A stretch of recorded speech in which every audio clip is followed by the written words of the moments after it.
विधान भवनातील गर्दी कमी करण्याची मागणी उपमुख्यमंत्री अजित पवारांसह आमदारांनी केली आहे। दरम्यान कालच्या घटनेवर दुपारी 1:30 वाजता बोलणार असल्याची माहिती अध्यक्ष राहुल नार्वेकर यांनी दिली।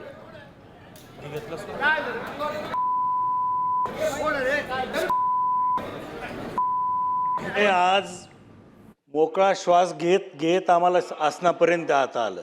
म्हणजे आपण जर मनात आणलं तर ही जी काही गर्दी आहे ती गर्दी हटवू शकता।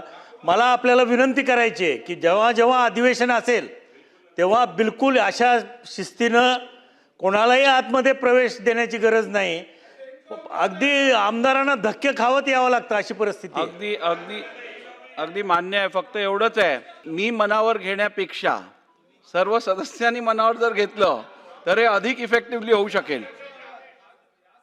महोदय, मी देखील या एकंदरीत महाराष्ट्राच्या विधिमंडळात 35 वर्ष काम करतोय। 35 जर प्रमुख व्यक्तींनी मनात घेतलं, मला जर कोणी काही सांगितलं तर मी सर सांगतोय काम होणार नाही, संपला विषय।